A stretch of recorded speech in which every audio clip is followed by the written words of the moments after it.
Hello, welcome to this video. My name is Milind Date and I'm an expert tutor for the SBL examination. In this topic explainer video, I would unwind for you Porter's value chain model within the context of SBL examination. Of course, I will not be dealing with the detailed insights of the model. So it's not a teaching video, but I'll certainly sensitize you on how to apply this model to the scenario given and to get technical as well as professional skills marks. Remember, the examiner won't be asking you to make use of a particular model, but use of a relevant model will certainly help you structure your answer in a manner befitting the task requirements. So this video would unwind for you the related syllabus areas of the topic, that is Porter's value chain, together with the learning objective. I'll actually tell you what this learning objective means for you. And then when should you use and apply the models in the SBL examination.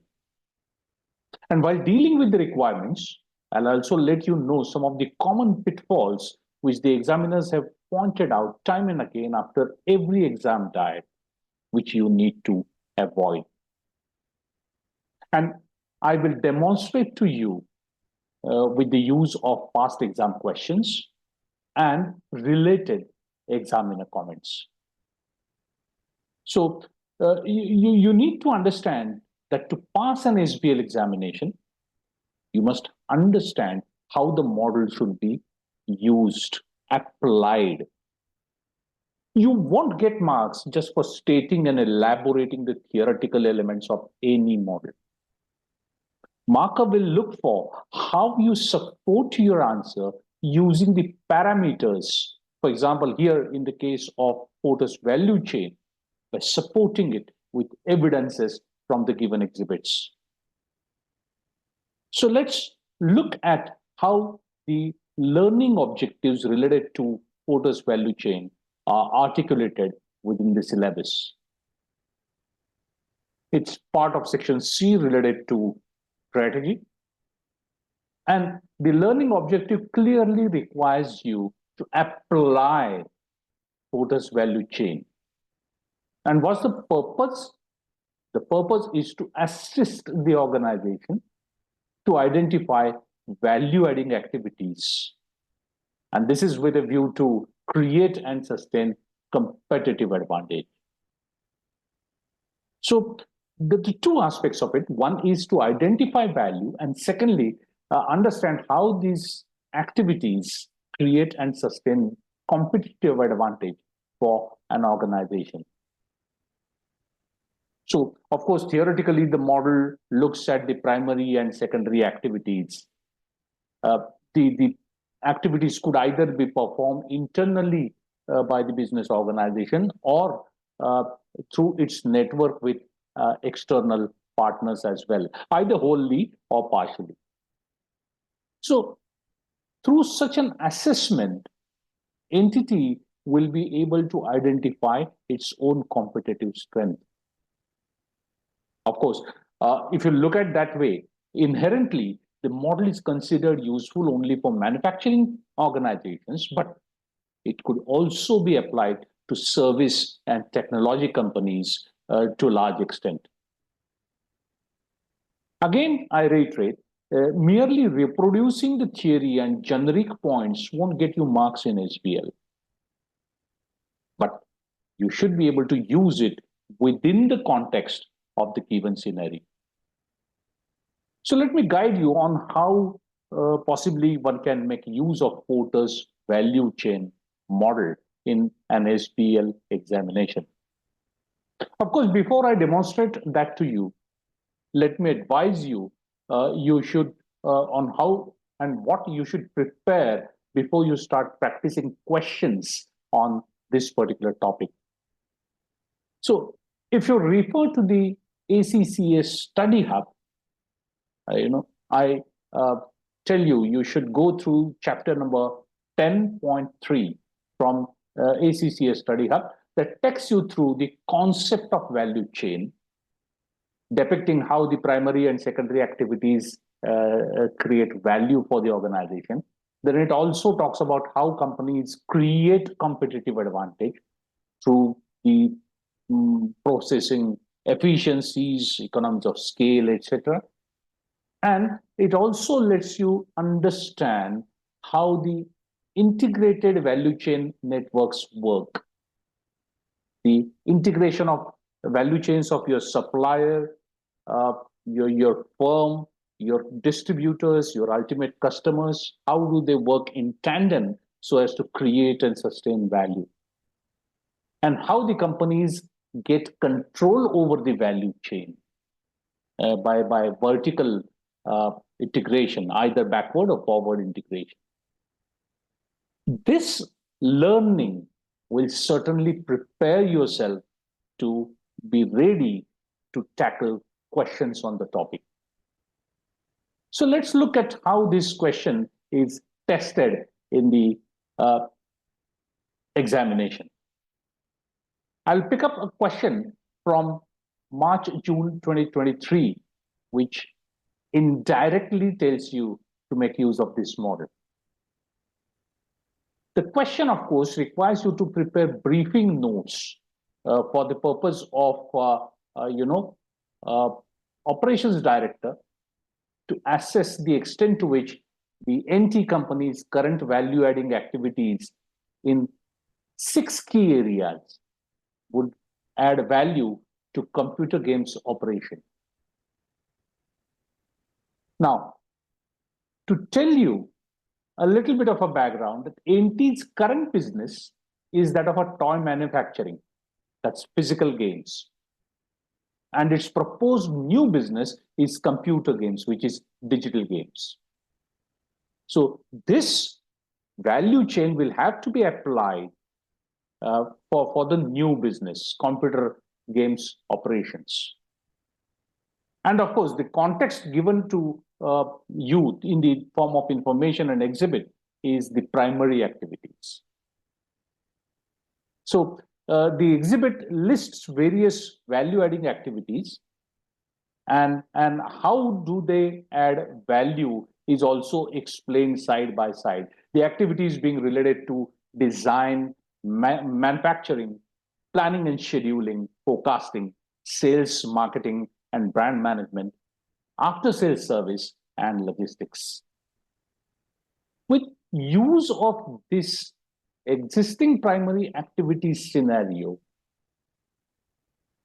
which tells you how currently they help NT company to add value, you are required to assess to the extent to which the same activities would be able to create value for the new business or not.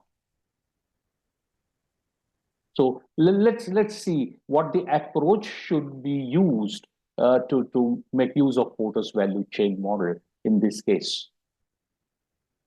So I suggest the correct approach would be for each of the 6 activities that are given in the exhibit, check how and if they can add value to the existing business, and whether the same value addition can be expected from those activities to the new computer game business. If yes, then you need to identify the extent to which it can add value, and then elaborate on that using the evidences from the given exhibit. If you feel it will add value for existing physical games, but not for the new digital games, state why do you say so? Why not will they add value to the new digital games? Discuss what is required differently for computer games business. Just as an example, if you consider a manufacturing activity, currently the company is located very close to the market, and therefore they can be responsive to the last minute demands from the customer. They do have high level of automation technology, and these traits which the company has, so far as manufacturing activity is concerned, may not add much value to digital games business, because it is not material whether the organization stays close to the market or not close to the market, because digital games can be easily downloaded from anywhere in the world. So this way, you could say that, yes, I mean, existing efficiencies related to automation technology can be applied to the new business segment, but otherwise, the existing pluses of manufacturing activity may not be relevant for the new business activity. Look, it's the completely different way in which Porter's value chain model is being used by the examiner. Had you studied this model only just to know which are the primary activities, which are the secondary activities, and what each of these activities mean, you won't be able to tackle requirements like this.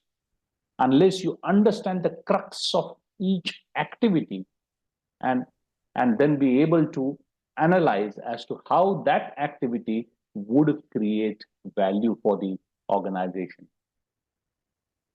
And here it was a very classic case where you would get certain information elaborated by the examiner on the 6 primary activities related to one type of a business, and you're asked to comment on whether the same value adds can come from those activities for another line of business.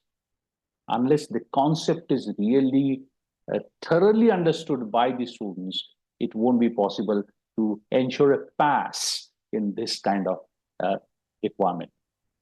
And that's what exactly happens. And if we look at examiner's comments, you will understand what I'm trying to say over here. So let's go through examiner comments. I'll, of course, talk about some of the weaknesses which the examiner has pointed out. The first is really, really crucial: failing to discuss relevance or otherwise of all aspects of an activity. So if you take, let's say, design, whether it's a physical toy making or a digital game, design is really crucial. That's what you can say. But the relevance of design as an activity for a digital game will need to be tested by looking at the aspects of design as an activity that is given to you in the scenario. And that's what the students just didn't do according to the examiner. Students just pointed out, okay, this activity is relevant or this activity is not relevant for the new business, but all aspects of the activity. Let me tell you, the exhibit provides a para or 2 on each of those activities, and that has to be very, very well read and understood in the examination by the students. That's very crucial point that the examiner has made over here. Second point is the students not being able to clearly explain how the activity would or wouldn't add value to computers game operation. Meaning thereby, the students went on to elaborate on how the given activity is creating value for the company, but that's not what is asked. That's given. What you are asked is whether the same could get repeated for the new computers game operation. And students failing to relate the aspect of the activity to computer games business will not score a pass in this requirement. Assessing the relevance of activities to any generic business rather than to NT. So again, this means students have gone ahead and discussed theoretically or generally how the activities can generate value for business. But here you should have specifically commented on how the activity is related to computer games operation business. Very, very crucial for you to understand. Describing the activities NT would need to carry out rather than the current ones if it were move to computer games. Now, the context of the requirement was set for you is the list of activities and their explanation with regard to current business line carried out by NT. Now, students started commenting on that and took it further by saying, hey, this is not sufficient, but the company needs to do X, Y, Z more if it were to come to the computer games business. Look, you're not fully and attentively relating yourself to the requirement. You should pick up an activity and then see to what extent it can be adding value to the computer games and then comment on that. So that link was missing, and that's what the examiner is trying to point out in this comment of this. Failing to recognize that 80% of the games were delivered digitally and 20% as physical copies, or implications of this. Within the information given, it was very clearly spelled out that the distribution, which is logistic activity, and this was the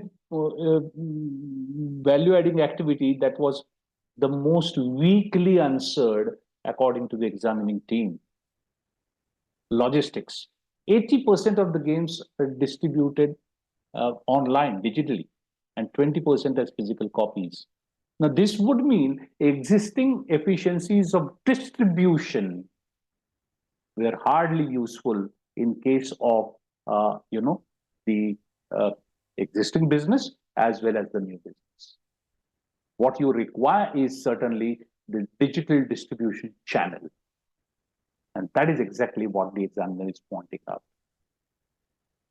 Well, although the topic may seem small, the concept is only one. And probably it won't take you much time in grasping and understanding during your learning phase. But what's required you to ensure a pass in SBL examination is to practice sums from the practice platform, from the ACCA study hub, which has many questions available for you to practice, and also the specimen examinations. Try and answer them on your own, and then check your answers with the suggested model answer, as well as the examiner's comment if the question were to be from the past ACCA examination. So don't just learn theory. Don't just be satisfied that, okay, fine, you know every activity, and during the exam you feel confident that you remember everything. But it's not about reproducing that knowledge. It's about applying that knowledge to the requirement. And I can tell you the requirements could be completely different than what you can think of, like in this case, application of the model by comparing your two different lines of business and identifying whether the same value addition can come from those activities for the new business line. So in summary, what I wanted to tell you was, look, there's no marks for reproducing theory of value chain. You need to support it with evidence. And understand whether the organization has a single value chain or a different one for each division or each line of business. And that was very much evident in this particular scenario. If you should be able to evaluate how the activity is creating a sustainable value. And is the strategy relevant in the changing business environment? Now, for example, in this video, the past question that I tackled related to a changing business environment for the new business line proposed to be taken up by the organization in question. So this is it from this video from me, a quick way to explain you how you should approach learning a concept and then applying it. So what's required is first prepare yourself very well using the knowledge from ACCA Study Hub. Then try out or practice a lot of questions to make sure that you have thoroughly understood the model and you're ready to apply that model to various types of scenarios and requirements. That's it from me. Thank you very much for watching this video, and I wish you all the very best for your exam preparations. But before I close, one reiteration again, I encourage you to make full use of ACCA resources such as Study Hub, Practice Platform, and technical articles. Many times students miss out on technical articles, so please don't do that. Do incorporate them into your study plans as well. Thank you very much.